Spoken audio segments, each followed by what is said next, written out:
وما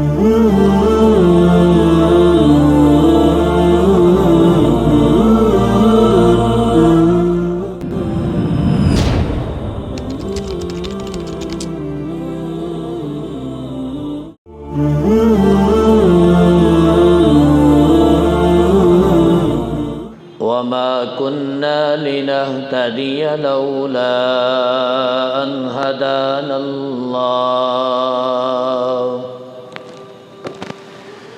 الحمد لله الذي لم يتخذ ولدا ولم يكن له شريك من الملك ولم يكن له ولي من الذل وكبره تكبيرا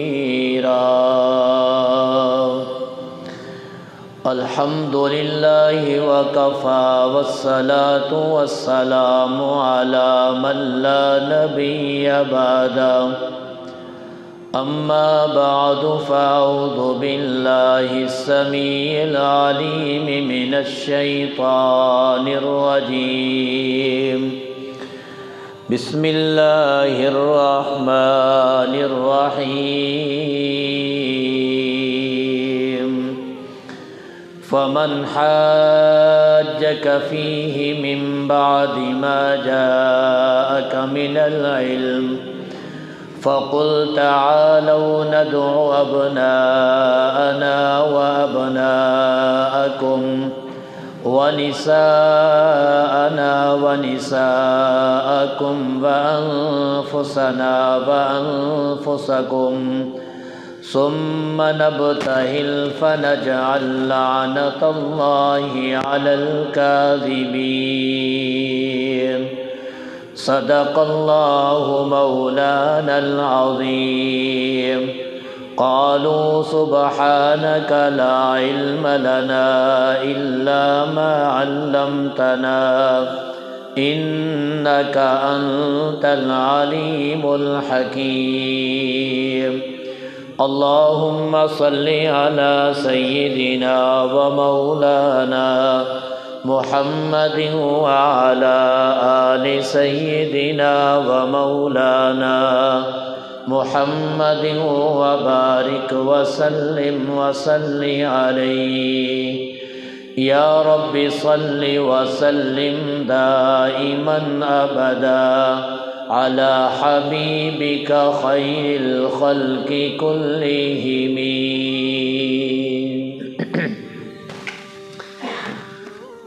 میرے واجب الاحترام بزرگوں، دوستوں، بھائیوں،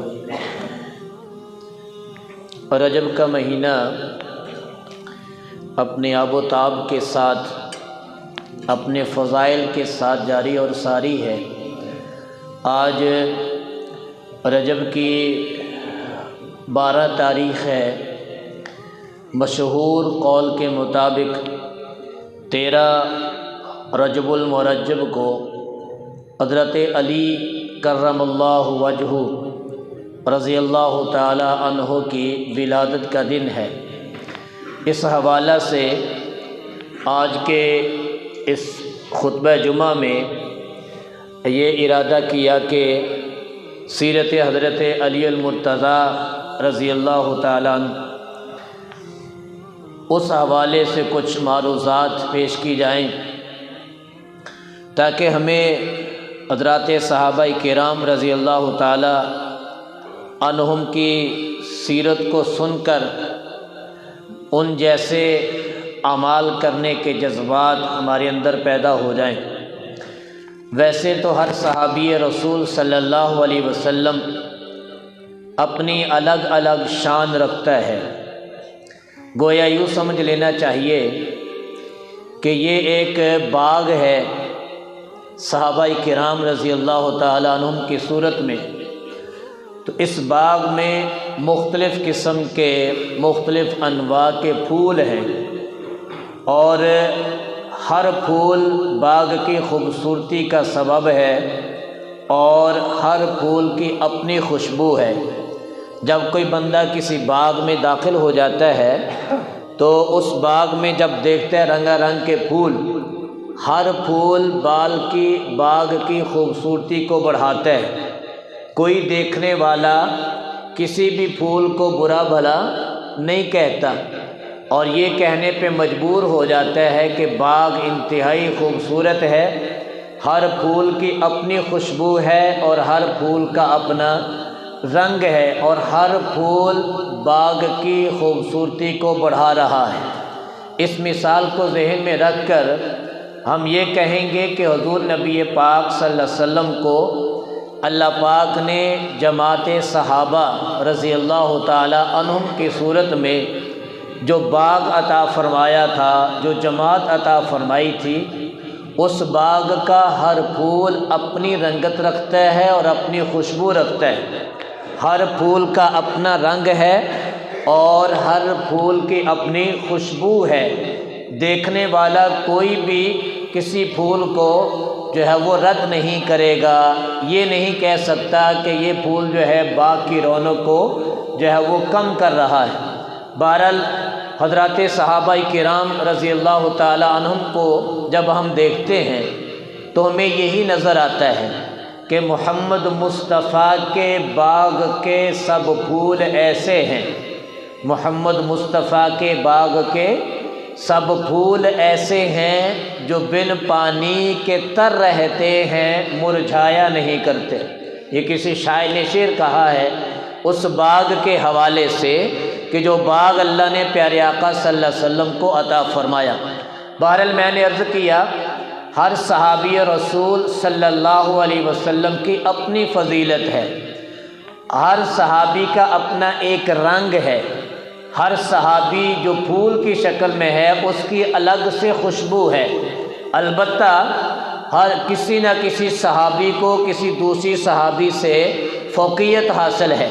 جیسے ہم نے پہلے چند جمعے پہلے ہم نے صدیق اکبر رضی اللہ تعالی عنہم کے مناقب کے حوالے سے یہ بات سنی کہ افضل البشر بعد الانبیاء، کہ انبیاء علیہ السلام کے بعد اس دنیا میں کوئی افضل ترین شخصیت ہے تو وہ جناب صدیق اکبر رضی اللہ تعالی عنہ کی ہے۔ اور حضرت عمر فاروق رضی اللہ تعالی عنہ کی زندگی کو دیکھتے ہیں تو ہمیں عمر فاروق رضی اللہ تعالی عنہ کے بارے میں نبی پاک صلی اللہ علیہ وسلم کا یہ ارشاد دیکھنے کو سننے کو ملتا ہے کہ اگر میرے بعد کوئی نبی آنا ہوتا تو عمر ابن خطاب ہوتا، اور فرمایا کہ نہیں، البتہ میں اللہ کا آخری نبی ہوں، میرے بعد کوئی اور نبی نہیں ہے۔ اگر ہم عثمان غنی رضی اللہ تعالیٰ عنہ کی زندگی کو دیکھتے ہیں تو ہمیں پتہ چلتا ہے کہ حضور نبی پاک صلی اللہ علیہ وسلم نے ان کو ذو النورین کا لقب عطا فرمایا کہ یکے بعد دیگرے کسی نبی کی دو بیٹیوں کا نکاح میں آنا، یہ پوری کائنات میں جناب عثمان غنی رضی اللہ تعالیٰ عنہ کو ہی یہ فضیلت حاصل ہے کہ کسی نبی کی دو بیٹیاں یکے بعد دیگرے کسی کے گھر میں آئی ہو، نکاح کر کے بیوی بننے کی سعادت حاصل ہوئی ہو۔ حضرت عثمان رضی اللہ تعالیٰ عنہ کی اپنی شان ہے۔ آ جاتے ہیں حضرت علی المرتضیٰ رضی اللہ تعالیٰ عنہ پر، تو اللہ پاک نے حضور نبی پاک صلی اللہ علیہ وسلم کے اس صحابی کو بھی عجیب قسم کی شان عطا فرما رکھی تھی۔ تو گویا میں یہ عرض کر رہا ہوں کہ ہر صحابی کی کوئی نہ کوئی اپنی امتیازی خصوصیت ہے۔ جیسے میں نے کہا کہ باغ کی خوبصورتی بڑھانے کے لیے مختلف رنگوں کے پھول اور مختلف رنگوں کے پھولوں کی خوشبو باغ کی رونق کو دوبالا کرتی ہے۔ حضرات صحابہ کرام رضی اللہ تعالیٰ عنہم نبی پاک صلی اللہ علیہ وسلم کے اس باغ کے پھول ہیں جن کی رنگت بھی مختلف ہے اور خوشبو بھی مختلف ہے۔ ہر صحابی رسول صلی اللہ علیہ وسلم اس باغ کی آبیاری کر رہا ہے اور باغ کی خوبصورتی کو بڑھا رہا ہے۔ میں آتا ہوں اپنے موضوع کی طرف۔ حضرت علی المرتضیٰ رضی اللہ تعالیٰ عنہ، میں نے عرض کیا کہ 13 رجب المرجب حضرت علی رضی اللہ تعالیٰ عنہ کی مشہور قول کے مطابق ان کی ولادت باسعادت ہے۔ یوں کہہ لینا چاہیے کہ آج 12 رجب ہے تو کل کو 13 رجب ہے۔ کل کو مشہور قول کے مطابق حضرت علی رضی اللہ تعالیٰ عنہ کی ولادت کا دن ہے۔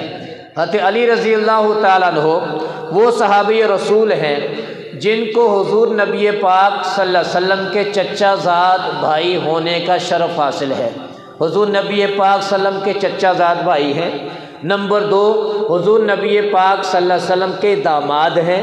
نمبر 3، فرمایا کہ اول من اسلم علی، سب سے پہلے اسلام لانے والے حضرت علی المرتضیٰ رضی اللہ تعالی عنہ ہیں۔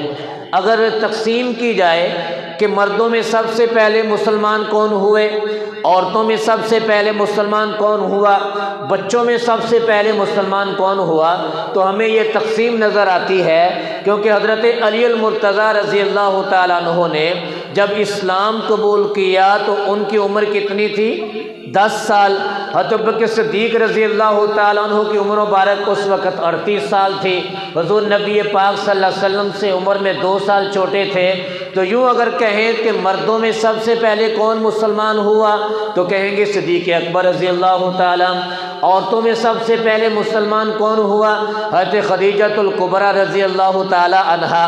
اور بچوں میں سب سے پہلے مسلمان کون ہوا تو ہم یہ کہیں گے کہ حضرت علی المرتضیٰ رضی اللہ تعالیٰ عنہ۔ اور غلاموں میں سب سے پہلے مسلمان کون ہوا تو ہم یہ کہیں گے زید بن حارثہ رضی اللہ تعالیٰ عنہ۔ یہ 4 لوگ جن کو اول اسلام لانے کی سعادت اللہ نے بخشی ہے، ان میں سے ایک حضرت علی رضی اللہ تعالی عنہ ہیں۔ تو جن کے بارے میں حدیث میں آتا ہے کہ اول من اسلم علی، زید بن ارقم رضی اللہ تعالیٰ عنہ فرماتے ہیں کہ سب سے پہلے اسلام لانے والے حضرت علی المرتضیٰ رضی اللہ تعالیٰ عنہ ہیں۔ دوسری حدیث سے ثابت ہوتا ہے کہ بچوں میں سب سے پہلے اسلام لانے والے حضرت علی ہیں۔ تو بہرحال میں عرض کر رہا ہوں، آپ نبی پاک صلی اللہ علیہ وسلم کے چچا زاد بھائی ہونے کا شرف حاصل ہے، حضور نبی پاک صلی اللہ علیہ وسلم کے داماد ہونے کا شرف حاصل ہے، اول اسلام لانے کا شرف حضرت علی المرتضیٰ رضی اللہ تعالی عنہ کو حاصل ہے۔ حضرت فاطمہ رضی اللہ تعالی عنہا آپ صلی اللہ علیہ وسلم کی لخت جگر سلام اللہ علیہا، ان کے ساتھ نکاح کرنے کی سعادت حضرت علی المرتضیٰ رضی اللہ تعالی عنہ کی یہ ان کی سعادت ہے۔ اسی طرح حضور نبی پاک صلی اللہ علیہ وسلم نے ارشاد فرمایا الحسن والحسین سیدا شباب اہل الجنہ، حسن اور حسین جنت کے نوجوانوں کے سردار ہیں۔ آپ نے یہ بات سنی، حسن اور حسین جنت کے نوجوانوں کے سردار ہیں۔ تو حضرت حسن اور حسین رضی اللہ تعالیٰ عنہ یہ بیٹے کس کے؟ حضرت علی کے، حضرت فاطمہ کے بیٹے ہیں۔ تو اگر یوں کہا جائے کہ جنتی نوجوانوں کے سرداروں کے والد ہونے کی سعادت حضرت علی المرتضیٰ رضی اللہ تعالیٰ عنہ کو حاصل، ٹھیک۔ اور اس سے آگے چلتے ہیں کہ حضور نبی پاک صلی اللہ علیہ وسلم نے اپنی مبارک زندگی میں اپنی زبان مبارکہ سے بہت سارے ایسے صحابہ کرام ہیں جن کو بحیات زندگی حضور نبی پاک صلی اللہ علیہ وسلم نے جنتی ہونے کی بشارت عطا فرمائی، جنتی ہونے کی بشارت ارشاد فرمائی۔ ان میں سے ہم جو کہتے ہیں کہ عشرہ مبشرہ سلام اللہ علیہم رضی اللہ تعالیٰ عنہم، وہ صحابی رسول صلی اللہ علیہ وسلم جن کو حضور نبی پاک صلی اللہ علیہ وسلم نے دنیا میں جنتی ہونے کی بشارت عطا فرمائی۔ بات سمجھ رہے؟ ان میں سے حضرت ابوبکر صدیق رضی اللہ تعالیٰ عنہ ہیں، حضرت عمر فاروق رضی اللہ تعالیٰ عنہ ہیں، حضرت عثمان ابن عفان رضی اللہ تعالیٰ عنہ ہیں، حضرت علی المرتضیٰ رضی اللہ تعالیٰ عنہ ہیں، حضرت سعید ہیں، حضرت طلحہ ہیں، حضرت زبیر ہیں، حضرت سعد بن ابی وقاص رضی اللہ تعالیٰ عنہ ہیں، اور عبد الرحمن ابن عوف رضی اللہ تعالیٰ عنہ ہیں، ابو عبیدہ بن جراح رضی اللہ تعالیٰ عنہ ہیں، جن کو عشرہ مبشرہ کہا جاتا ہے۔ یہ وہ صحابہ ہیں جن کو حضور صلی اللہ علیہ وسلم کی زبان سے دنیا میں ہی، زندگی میں ہی جنت کی بشارت ملی ہے۔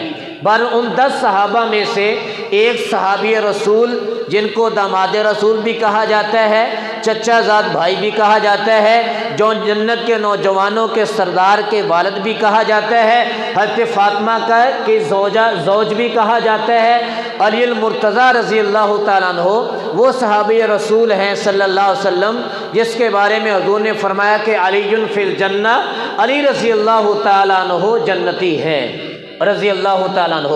آگے چلتے ہیں، پھر اسی طرح ایک فضیلت یہ بھی حاصل ہے کہ حضور نبی پاک صلی اللہ علیہ وسلم نے حضرت علی رضی اللہ تعالیٰ عنہ کو اپنے اہل بیت میں شامل فرمایا۔ کیا یہ کم سعادت ہے؟ کتنی بڑی سعادت ہے۔ اس کے پس منظر میں تھوڑا سا ایک واقعہ آپ کی گوش گزار کرنا چاہتا ہوں۔ نجران کے کچھ عیسائی آتے ہیں، عیسائی نجران کے نصارہ آتے ہیں، حضور نبی پاک صلی اللہ علیہ وسلم سے ملاقات ہوتی، وفد آتا ہے۔ ان کا عقیدہ یہ تھا کہ حضرت عیسیٰ علیہ السلام یہ اللہ کے بیٹے ہیں، ان کو اللہ کا معبود مانتے تھے، اور انہوں نے طرح طرح کے اس پر باتیں کی۔ حضور نبی پاک صلی اللہ علیہ وسلم نے ان کی ان باتوں کی تردید فرمائی اور فرمایا کہ حضرت عیسیٰ اللہ کے بیٹے، آپ بتائیں حضرت عیسیٰ اللہ کے بیٹے نہیں، اللہ معبود بھی نہیں ہے۔ عیسائی لوگ تثلیث کے قائل ہیں، کہتے تین خدا ہیں، حضرت عیسیٰ کو بھی معبود مانتے ہیں، حضرت مریم کو بھی معبود مانتے ہیں، اللہ تعالیٰ کو بھی معبود مانتے ہیں، لیکن حضور نبی پاک صلی اللہ علیہ وسلم نے ہمیں بتایا کہ اللہ، بولو اللہ، عیسیٰ علیہ السلام اللہ کے پیغمبر ہیں جن کو روح اللہ کا لقب ملا۔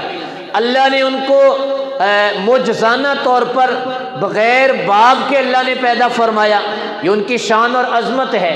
عیسیٰ علیہ السلام کو اللہ نے بے شمار معجزات عطا فرمائے، مادر ذات نابینے کو بینا کر دیتے، برس والے کی برس کی بیماری کو ٹھیک کر دیتے، اور مردے کو قم باذن اللہ کہہ کر زندہ کر دیا کرتے تھے۔ اور اللہ پاک نے ان کو یہ اعزاز بخشا ہے کہ اس وقت بھی ہمارا اہل ایمان کا عقیدہ یہ ہے کہ اس وقت بھی عیسیٰ علیہ السلام کیا ہیں؟ زندہ ہیں اور آسمانوں پہ۔ آپ کا عقیدہ بولو، عیسیٰ علیہ السلام کیا ہیں؟ ابھی ان کو موت، بولو ان کو موت ابھی تک نہیں ہے، یہ عقیدے کی بات ہے۔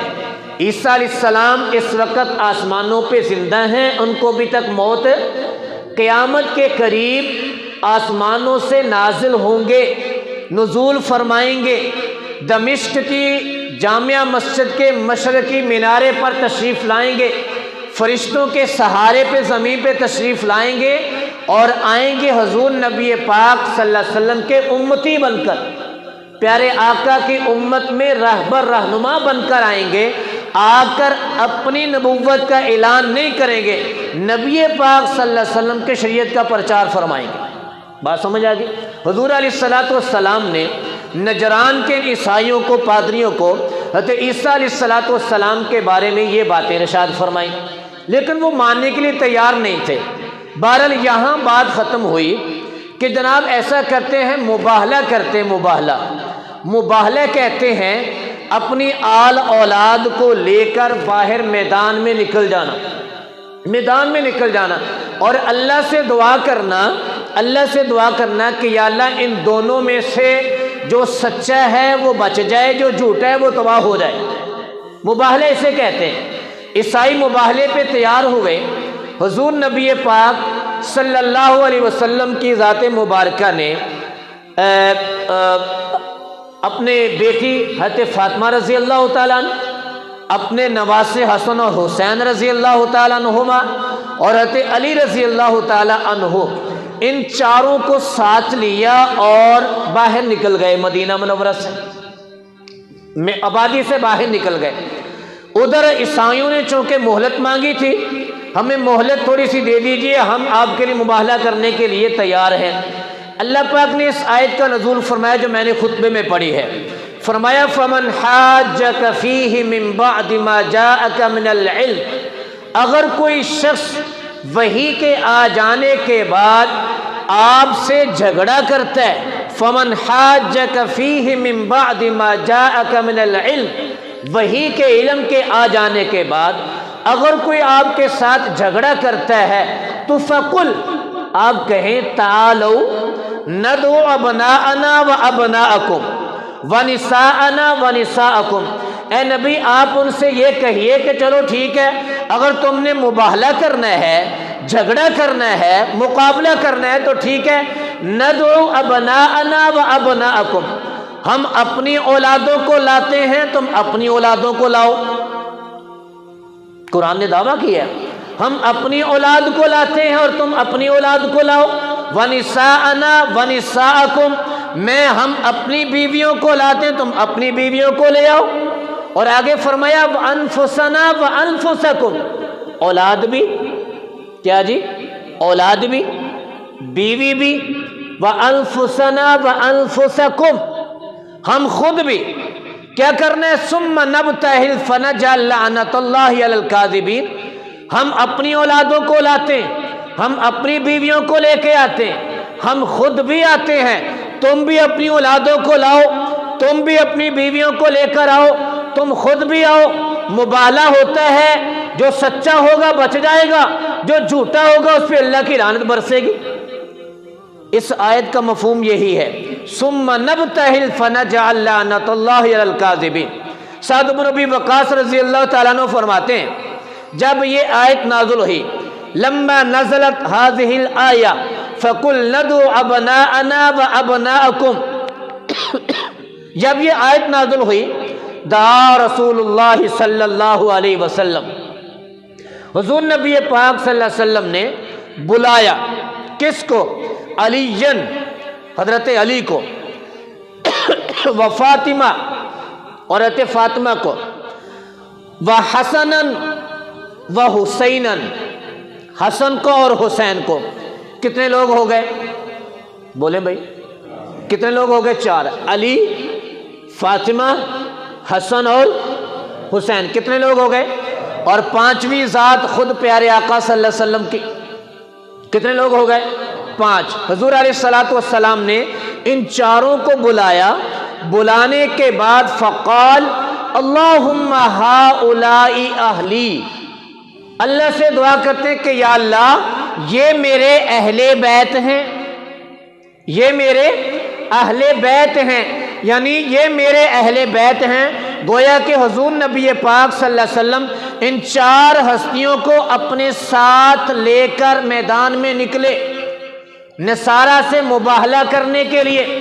ادھر تو یہ معاملہ ہوا، ادھر نصارہ نے چونکہ مہلت مانگی تھی، نصارہ والوں نے جب اس بات کی تحقیق کی تو ایک بوڑھا آدمی بولا، عیسائی، وہ کہنے لگا بھائیو گل سنو، گل سنو، اللہ تعالیٰ نے وعدہ کیا ہوا ہے کہ بنی اسماعیل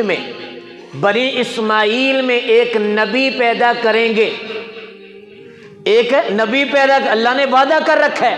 اور آپ جانتے ہیں 12 دفعہ اس موضوع پہ بات ہو چکی ہے کہ اللہ نے جتنی آسمانی کتابیں نازل فرمائی، وہ زبور ہو، وہ تورات ہو، وہ انجیل ہو، یا قرآن پاک جو اللہ نے پیارے آقا صلی اللہ علیہ وسلم پہ نازل فرمایا ہے، اللہ نے ساری آسمانی کتابوں میں نبی پاک صلی اللہ علیہ وسلم کی صفات اور سیرت کا ذکر فرمایا تھا کہ ایک آخری نبی پیدا ہونے والا ہے، اس کی یہ صفات ہوں گی۔ یہاں تک بس نہیں، آخری نبی کے ساتھ جو جماعت صحابہ کی صورت میں ملنے والی ہے، اللہ نے ان کی صفات بھی تورات و انجیل میں نازل فرما دی تھی۔ وہ بوڑھا آدمی کہتا ہے کہ جناب گل سنو، اللہ نے وعدہ کر رکھا ہے کہ بنی اسرائیل میں ایک نبی کو پیدا کریں گے، ذرا تحقیق کر لو، اگر وہی نبی ہوا نا، اگر وہی نبی ہوا، تم تو کیا تمہاری اولادوں کا بھی نام و نشان مٹ جائے گا۔ بات سمجھ رہے؟ بوڑھے آدمی کے تجربات سے کچھ سیکھ لینا چاہیے۔ کیوں جی؟ بوڑھے آدمی نے چونکہ ساری زندگی گزار رکھی ہوتی ہے، اس کے پاس تجربات ہوتے ہیں۔ نوجوانوں کو زندگی کے معاملات میں کسی بوڑھے آدمی سے، جس کو سیاںا بندہ کہتے ہیں، کسی سیانے بندے سے رہنمائی حاصل کر لینی چاہیے تو خیر ہوگی۔ کیا خیال ہے؟ آج تو بہرحال یہ کہنا بھی میں کہتا ہوں کہ فضول ہی ہے، کیونکہ آج ہر بندہ کہتا ہے کہ میں بہت بڑا عقل مند ہوں۔ یہ کہہ کے بوڑھے آدمی کو پیچھے کر دیا کہ ابا تو آرام نہ بیٹھا رہے، تنوں پڑا پتہ ہے۔ کیوں جی ایسا ہے؟ ابا جی تسی سائڈ تے رہو، تہاڈا کام نہیں، تسی کھا ہنڈا لیا ہن تسی سائڈ تے رہو، سانو کام کرن دیو۔ جب نقصان اٹھاتے ہیں تو پھر باپ کہا کرتے ہیں کہ بیٹا میں نے تمہیں سمجھایا تھا کہ سمجھو میری بات کو، پھر کہتے کہ ہاں ابا تو سانو ٹھیک کیا، تو پھر اس وقت پھر یہی کہا جا سکتا ہے کہ اب پچھتائے کیا ہو تو جب چڑیاں چگ گئی کھیت، اب پچھتانے کا فائدہ کیا ہے؟ بھائی بات تو پہلے سننی چاہیے تھی، بات تو پہلے ماننی چاہیے تھی، اب بات کی تصدیق کرنے کا فائدہ نہیں۔ خیر، اس بوڑھے آدمی نے کہا کہ جناب اللہ نے بنی اسماعیل میں ایک نبی بھیجنے کا وعدہ کیا، ممکن ہے یہ وہی نبی ہو، اگر واقعتاً یہ وہی نبی ہے جس کے ساتھ تم نے مباہلہ کرنے کا ارادہ کیا ہے، پھر تم تو کیا تمہاری نسلوں کا بھی نام و نشان مٹ جائے گا۔ یہی بات ہوئی۔ جب یہ بات سامنے آتی ہے، اس بوڑھے کی بات سامنے آتی ہے، نجران کے عیسائی جو ہیں وہ بھاگ جاتے ہیں، مبالغہ سے بھاگ جاتے ہیں۔ اللہ نے فتح عطا فرما دی حضور نبی پاک صلی اللہ علیہ وسلم کو اور پیارے آقا کے اہل بیت کو۔ یہاں ایک اور بات پہ عرض کرتا چلوں، کیونکہ عام طور پر امت میں یہی بات مشہور ہے کہ اہل بیت صرف 5 لوگ ہیں۔ کتنے لوگ؟ یہی ہے نا جن کو 5 تن پاک کہتے ہیں، ایسے ہیں 5 تن پاک میں یہی 5 ہستیاں ہیں، نبی پاک صلی اللہ علیہ وسلم کی ذات ہے، حضرت علی کی ذات ہے، حضرت فاطمہ ہے، حضرت حسن اور حسین ہے رضی اللہ تعالیٰ عنہم۔ عام لوگوں میں یہی بات مشہور ہے کہ 5 تن پاک ہی اہل بیت ہیں۔ میں نے اس موضوع پہ سیر حاصل گفتگو کر رکھی ہے، میں نے پہلے بھی شاید آپ کو بتایا ہوں، اسکول میں قرآن کلاس تھی تو میں نے اسکول کے متعلقہ ٹیچروں سے سوال کیا، میں نے کہا اہل بیت کون لوگ ہیں؟ تو ظاہر بات ہے اسکول کے ٹیچر پڑھے لکھے ہوتے ہیں، کیوں جی؟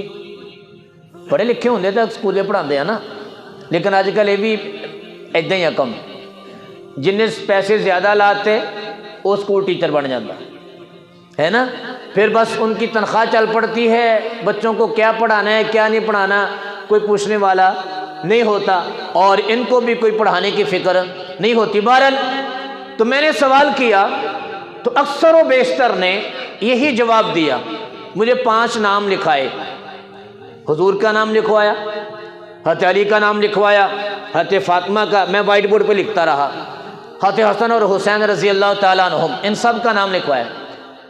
میں نے کہا جی بتاؤ اہل بیت یہی ہے؟ ہاں جی یہی ہے۔ آپ بتائیں، آپ بتائیں اہل بیت یہی ہے بس؟ نہیں، 22واں پارہ سورہ احزاب میں اللہ رب العزت نے باقاعدہ آیت نازل فرمائی، اہل البیت ویطہرکم تطہیرا۔ پیچھے اگر ہم اس مضمون کو پڑھیں ہمیں پیارے آقا صلی اللہ علیہ وسلم کی ازواج مطہرات کا ذکر نظر آتا ہے، ازواج مطہرات کا واقعہ ہمیں نظر آتا ہے۔ یاد رکھیے گا سب سے پہلے اہل بیت میں جو لوگ شامل ہوتے ہیں وہ بندے کی اپنی بیوی ہوتی۔ کیا خیال ہے؟ بولو، اگر تانوں کوئی تہاڈی بیوی دے متعلقہ کوئی گل پوچھے تسی پہلے کہ میری گھر والی نے ایداں کیتا، بولو یہی کہتے ہیں نا، میری گھر والی نے ایسے کہا، میری گھر والی سے ایسے ہو گیا۔ وہ گھر والی کون ہوتی ہے؟ بولو، بیوی ہوتی ہے۔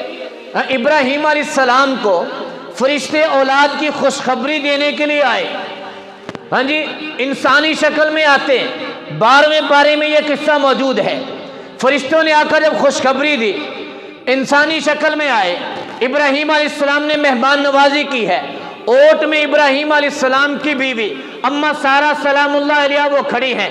فرشتوں کی اس بات کو سن کر کہ جبکہ ابراہیم علیہ السلام بوڑھے ہو چکے ہیں، میں بھی بوڑھی ہو چکی ہوں، فرشتے آ کر اولاد کی خوشخبری دے رہے ہیں، ہنسنے لگ گئی، ہنسنے لگ گئی۔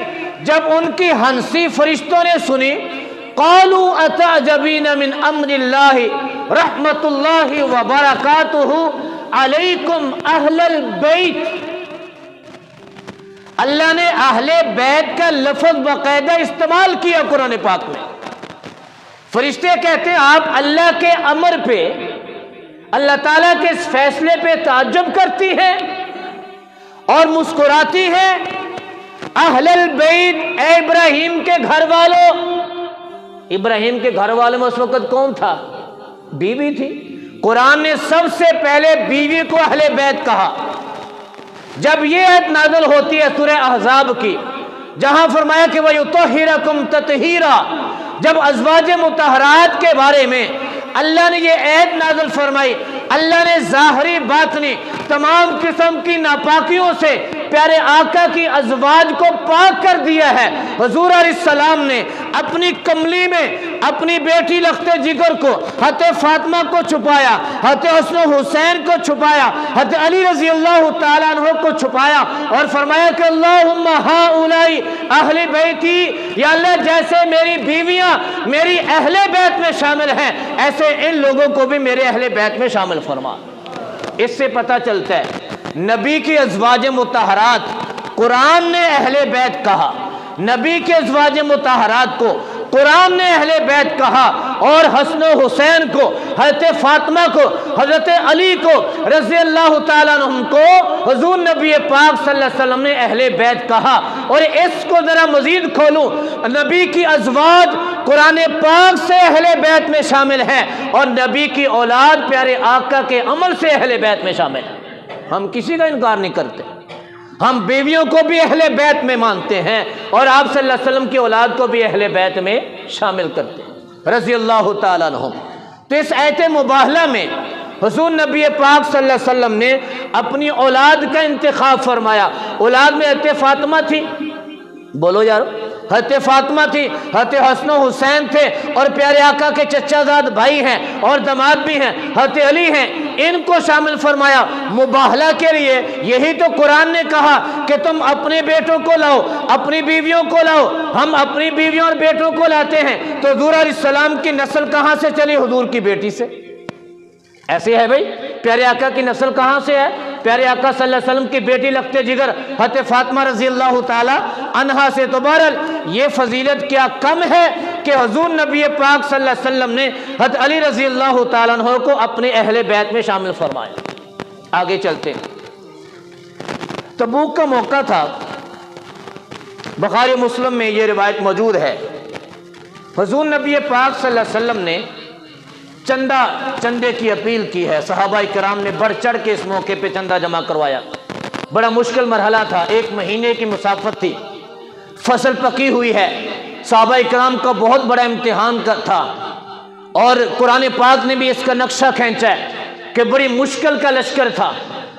سارا مدینہ اس وقت خالی ہو گیا، سب کو جانے کا حکم تھا، لیکن حضور نبی پاک صلی اللہ علیہ وسلم نے حضرت علی المرتضیٰ رضی اللہ تعالیٰ عنہ کو کہا کہ آپ یہاں پیچھے رہیں. آپ کہاں رہیں؟ پیچھے مدینہ میں. ٹھیک ہے بھائی.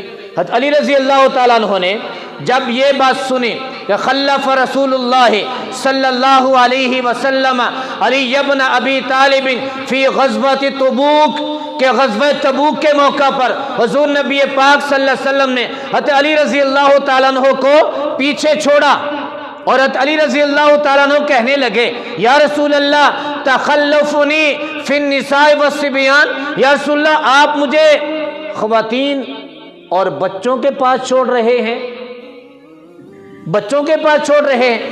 ان کی منشا یہ تھی کہ میں بھی ساتھ جاؤں. بات سمجھ رہے؟ حضرت علی کی منشا کیا تھی کہ میں بھی حضور کے ساتھ جاؤں، کیونکہ ہر موقع پر تو حضور کے ساتھ رہے.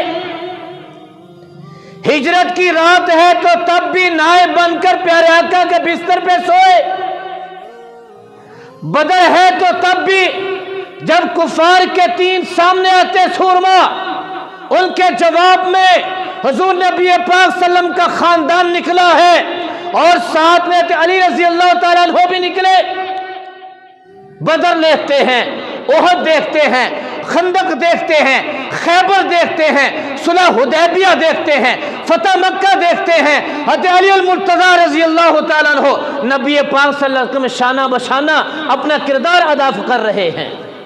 تو اب جب وہ ہستی جو بدر میں بھی شریک ہو، احد میں بھی شریک ہو، خندق میں بھی شریک ہو، حدیبیہ میں شریک ہو، خیبر میں بھی شریک ہو، اور فتح مکہ کے موقع پر بھی شریک ہو، آج وہ کیسے پیچھے رہ سکتے؟ لیکن حضور علیہ السلام کا فیصلہ تھا اور کہہ بیٹھے کہ یا رسول اللہ تخلفنی فی النساء والصبیان، یا رسول اللہ مجھے خواتین اور بچوں کے پاس چھوڑیں گے؟ ہائے ہائے ہائے ہائے، قربان جائیں حضور نبی پاک صلی اللہ علیہ وسلم کی عظمت اور شرافت پہ، اور قربان جائیں حضرت علی المرتضیٰ رضی اللہ تعالی عنہ کی فضیلت پہ۔ یہ وہ فضیلت ہے، یہ وہ عظمتیں ہیں جو پیغمبر علیہ السلام کی زبان سے حضرت علی المرتضیٰ رضی اللہ تعالیٰ عنہ کے لیے ارشاد فرمائی گئی۔ فرمایا اما ترضى ان تكون مني بمنزلة ہارون من موسیٰ غیر انہ لا نبی بعدی۔ میرے آپ کے آقا فرماتے ہیں بخاری مسلم میں، کیا فرمایا کہ علی کیا تو اس بات پہ راضی نہیں ہے کہ تیری میرے ساتھ وہی نسبت ہے جو ہارون علیہ السلام کو موسیٰ علیہ السلام کے ساتھ تھی؟ علی کیا تو اس بات پہ راضی نہیں کہ تیری میرے ساتھ نسبت وہ ہے جو ہارون علیہ السلام کو موسیٰ علیہ السلام کے ساتھ تھی؟ کیا نسبت تھی؟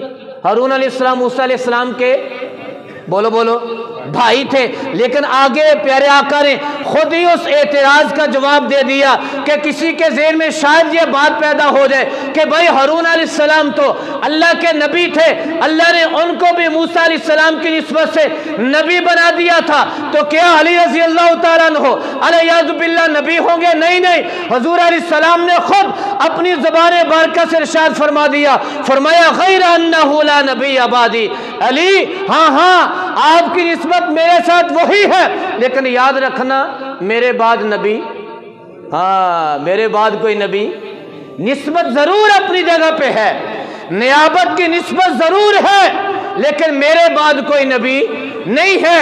اللہ نے ہارون علیہ السلام کو تو نبی بنا دیا تھا، لیکن نسبت وہی ہے۔ یہاں سے ایک اور بات بھی سمجھ لینی چاہیے، بعض لوگ یہاں سے استدلال کرتے ہیں، دلیل پکڑتے ہیں کہ جناب دیکھو حضور علیہ السلام نے علی کو اپنا نائب بنایا ہے، تو اپنا خلیفہ بنایا ہے، بنا کر مدینہ میں چھوڑا ہے، مدینہ میں رکھا ہے، عورتوں اور بچوں کے پاس رکھا ہے۔ اس سے ثابت ہوتا ہے کہ علی رضی اللہ تعالیٰ عنہ حضور علیہ السلام کے بعد دنیا سے جانے کے بعد خلافت کے حقدار یہی تھے، اس کا بھی جواب دیا گیا اور روایات سے، جس سے ثابت ہوتا ہے کہ اس حدیث سے حضرت علی کی خلافت بلا فصل ثابت نہیں ہوتی۔ جس ہستی کو حضور نے اپنی زندگی میں اپنا مسلح عطا کر دیا ہو، وہی نبی پاک صلی اللہ علیہ وسلم کے بعد امت کی بھاگ دوڑ سنبھالنے کی حقدار ہے، جس کو صدیق اکبر رضی اللہ تعالیٰ عنہ کہتے ہیں۔ اور خود حضرت علی رضی اللہ تعالیٰ عنہ کے بہت سارے اقوال ایسے ہیں کہ جنہوں نے حضرت ابوبکر صدیق رضی اللہ تعالیٰ عنہ کے ہاتھ میں بیعت کر کے ان کو اپنا خلیفہ تسلیم کر لیا تھا۔ بہرحال حضرت علی کی فضیلت ہے بزبان مصطفیٰ، بزبان پیغمبر صلی اللہ علیہ وسلم کہ علی تیری میرے ساتھ وہ نسبت ہے جو ہارون علیہ السلام کو موسیٰ علیہ السلام کے ساتھ تھی۔ اللہ ہمیں حضرت علی رضی اللہ تعالیٰ عنہ کی صحیح عقیدت نصیب فرمائے۔ بہت لوگ محبت میں آگے بڑھ گئے، محبت میں اتنا آگے بڑھے کہ اللہ کو بھی پیچھے چھوڑ دیا، حضرت علی کو آگے بڑھا دیا، اور بہت ایسے بغض میں اتنا دور نکل گئے، حضرت علی رضی اللہ تعالیٰ عنہ کا نام لینا برداشت نہیں کرتے۔ مبارک ہو اہل سنت والجماعت کو، اللہ نے وہ عقیدہ عطا فرمایا ہے، ہم سارے صحابہ کرام کو وہی مقام دیتے ہیں، ہماری عقیدت اسی طرح کی ہے جو حضور نبی پاک صلی اللہ علیہ وسلم نے اپنی زبان مبارکہ سے صحابہ رضی اللہ تعالیٰ عنہ کے بارے میں ارشاد فرمائی تھی۔ ہاں حضور پیاری فاطمہ کے گھر تشریف لاتے ہیں اور آ کر پوچھتے ہیں کہ علی کہاں ہے؟ حضرت فاطمہ کہتے ہیں یا رسول اللہ ہمارا کسی بات پہ جھگڑا ہو گیا، حضرت علی مجھ سے ناراض ہو کر باہر چلے گئے۔ اس سے ثابت ہوتا ہے کہ میاں اور بیوی کی لڑائی ہو جاتی ہے۔ تو اس کو معاملے کو حل کرنا چاہیے یا طول دینا چاہیے؟ آج کل طول ایسا پکڑتا ہے کہ گھر اجڑ جاتے ہے نا، ایسے ہے کہ نہیں؟ پہلے باپ اپنی بیٹی کو گھر سے رخصت کرتے وقت الوداعی کلمات یہ کہا کرتا تھا کہ بیٹا میں نے تجھے اس بچے کے ساتھ الوداع کر دیا ہے، خیال کرنا، ہماری عزت کو باقی رکھنا، کبھی بھی میرے دروازے پہ اپنے سسرال سے لڑ جھگڑ کے میرے گھر۔ باپ پہلے یہ کہا کرتا تھا، ماں یہ کہہ کے رخصت کیا کرتی تھی، اور ماں یہ کہا کرتی تھی بیٹا یہاں اگرچہ تو نے سونے کا نوالا کھایا ہو، اب تو اس کے ساتھ جا رہی ہے، جیسا بھی ملنا اللہ کا شکر ادا کرنا۔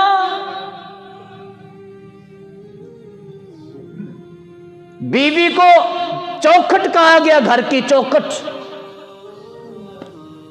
ابراہیم علیہ السلام اسماعیل السلام سے ملنے کے لیے آتے ہیں، حجاز مقدس میں ملنے کے لیے آئے، بیوی سے ملاقات ہوتی ہے، اسماعیل السلام گھر نہیں ہے، کیسا گزر بسر ہو رہا ہے؟ بیوی نے شکایت کرنا شروع کر دی، کادا گزر بسر، کچھ کھانو لبدے ہی نہیں۔ جاتے ہوئے کہہ گئے کہ جب آپ کا خامد ہے نا اسماعیل، اسے میرا سلام کہنا اور کہنا کہ تیرے گھر کی چوکھٹ اچھی نہیں ہے، ٹھیک نہیں ہے، اس کو تبدیل کر لو۔ اسماعیل السلام گھر آتے ہیں، اپنے باپ کی خوشبو محسوس کرتے ہیں، پوچھتے ہیں کوئی آیا تھا؟ ہاں جی ایک بزرگ آئے تھے، کچھ کہہ کر گئے ہیں؟ ہاں جی یہ کہہ کر گئے ہیں کہ تیرے گھر کی چوکھٹ اچھی نہیں ہے، اس کو تبدیل کر لینا۔ اسماعیل علیہ السلام کہتے ہیں کہ جناب میرے گھر کی چوکھٹ تو ہے، جب میں نے تجھے طلاق دے دی، تو نے شکری خاتون ہے، پھر قبیلہ جرہم میں دوبارہ سے شادی کی، اب بھی وہی حالات ہیں، کبھی کھانے کو مل گیا شکر کیا، نہ ملا صبر کیا۔ ابراہیم علیہ السلام دوبارہ واپس آتے ہیں اپنے بیٹے کو ملنے کے لیے، اتفاق سے آج بھی بیٹے گھر میں نہیں ہیں۔ بیوی سے پوچھا گزر بسر کیسے ہو؟ ہاں جی اللہ کا شکر ہے، اللہ کا بہت شکر ہے۔ ابراہیم علیہ السلام کا اکرام کیا، ان کے اوپر گرد و غبار پڑی ہوئی کو صاف کیا، ان کے سر مبارک کو دھویا، بڑے اعزاز و اکرام کے ساتھ ان کو رخصت کیا ہے۔ جاتے ہوئے پیغام دے کر گئے کہ جب اسماعیل گھر آئیں تو کہہ دینا کہ تیرے گھر کی چوکھٹ ٹھیک ہے، اس کو باقی رکھنا۔ اور آج جب بیٹی کو روانہ کیا جاتا ہے، اماں بھی کہتی، ابا بھی کہتا ہے، بھیڑا بھی کہتی رشتہ ہو ذرا دھیان نہ رہی، تھلے لا کے نہ رہی۔ جب پھر یہ معاملہ ہوتا ہے تو پھر کیا ہے، دونوں تاریں جب وہ کیا کہتے ہیں وہ جڑ جاتی ہیں ننگی ہیں، تو پھر کیا ہوتا ہے، پٹاخے پڑتے۔ خیر حضرت فاطمہ کیا کہتی یا رسول اللہ ہمارا کسی بات پہ کیا ہو گیا، جھگڑا ہو گیا۔ حضرت علی المرتضیٰ رضی اللہ تعالیٰ عنہ مجھ سے ناراض ہو کر گھر سے، یہ ناراضگی ختم کرنے کی ایک صورت بھی ہے کہ لڑائی ہو جائے تو گھروں باہر نکل جاؤ، بات سمجھ رہے۔ اور اگلی بات، حضور علیہ السلام نے کسی کو بھیجا کہ جاؤ تلاش کرو حضرت علی کہاں ہیں، دیکھا کہ حضرت علی رضی اللہ تعالیٰ عنہ مسجد نبوی میں سوئے ہوئے ہیں۔ حضور علیہ السلام کو بتایا گیا، فجاءہ رسول اللہ صلی اللہ علیہ وسلم، پیارے آقا صلی اللہ علیہ وسلم تشریف لاتے ہیں، وہو مضطجع، کہ حضرت علی رضی اللہ تعالیٰ عنہ لیٹے ہوئے ہیں۔ آگے حدیث میں آتا ہے قد سقط رداؤہ عن سقہ، کہ علی رضی اللہ تعالیٰ عنہ کے تن پر جو چادر تھی وہ کروٹ لینے کی وجہ سے گر گئی تھی، اور علی رضی اللہ تعالیٰ عنہ کے سارے وجود پہ مٹی لگ چکی تھی۔ فَأَصَابَهُ تُرَابٌ، مٹی لگی ہوئی۔ فَجَعَلَ رسول اللہ صلی اللہ علیہ وسلم، حضور علیہ السلام نے حضرت علی رضی اللہ تعالیٰ عنہ کے وجود سے مٹی کو صاف کیا۔ اس میں کوئی پیغام ملتا ہے، بیٹی کا گھر بسانا ہو، بیٹی کا گھر بسانا ہو تو باپ کو اپنے داماد کا اکرام کرنے میں کوئی حرج ہے، اس کا احترام کرنے میں کوئی حرج ہے، اس کو بیٹا کہنے میں کوئی حرج ہے نہیں ہے، اس کو تھپکی دینے میں کوئی حرج نہیں ہے، اس کے کپڑوں کے سلوٹ اگر آپ سیدھے کر دیں گے تو اس میں کوئی حرج نہیں ہے۔ پیارے آقا صلی اللہ علیہ وسلم کا عمل یہ ثابت کرتا ہے، فجعل رسول اللہ صلی اللہ علیہ وسلم یمسہ عنہ، حضور علیہ الصلوۃ والسلام خود اپنے مبارک ہاتھوں سے حضرت علی کے جسم مبارک سے مٹی کو صاف کرتے ہیں اور کہتے ہیں کم ابا تراب، کم ابا تراب، اے مٹی والے کھڑا ہو جا، اے مٹی والے کھڑا ہو جا، رضی اللہ تعالیٰ عنہ۔ معاملہ نمٹایا، گھر لے کر آئے۔ یہاں جو بات میں عرض کرنا چاہتا ہوں، حضرت علی رضی اللہ تعالیٰ عنہ کو نبی پاک صلی اللہ علیہ وسلم نے کہا ابا تراب، کیا کہا؟ ابو تراب، کیا کہا؟ ابو تراب۔ تراب کہتے ہیں مٹی کو، ابو کہتے ہیں ابا کو، لیکن یہاں مفہوم بنتا ہے ابو تراب مٹی والے، کیا؟ مٹی والے۔ حضرت علی رضی اللہ تعالیٰ عنہ سے کسی نے پوچھا کہ جب آپ کو ابو تراب کا لقب کیسے ملا، ابو تراب کا نام کیسے ملا؟ سارا قصہ سنایا۔ سہل بن سعد رضی اللہ تعالیٰ عنہ کہتے ہیں مسلم شریف کے حوالے سے، حضرت علی کہتے ہیں مجھے میرے ناموں میں سے سب سے محبوب نام وہ ہے جو مجھے میرے آقا نے ارشاد فرمایا ہے، ابو تراب۔ ابو ہریرہ رضی اللہ تعالی، نام سنا ہے نا؟ ابو ہریرہ ان کا اصلی نام نہیں ہے۔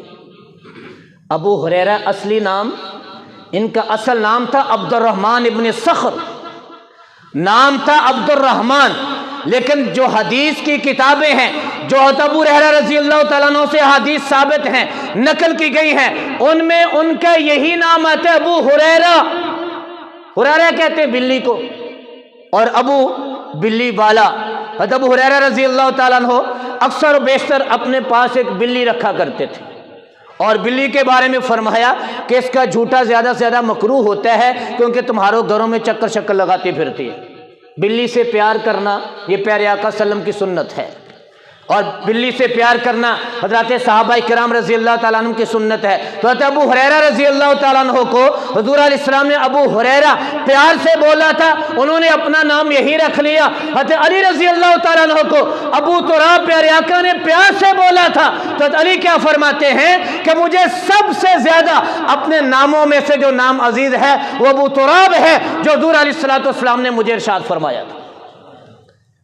ابھی تو میں نے چند ایک فضائل وہ بتائے ہیں جو حضرت علی رضی اللہ تعالیٰ عنہ کو حضور نبی پاک صلی اللہ علیہ وسلم نے اپنی زبان مبارکہ سے ارشاد فرمائے تھے۔ ابھی ان کے اور بہت سارے فضائل باقی، ان سے اس موضوع کو تھوڑا سا آگے بڑھائیں گے۔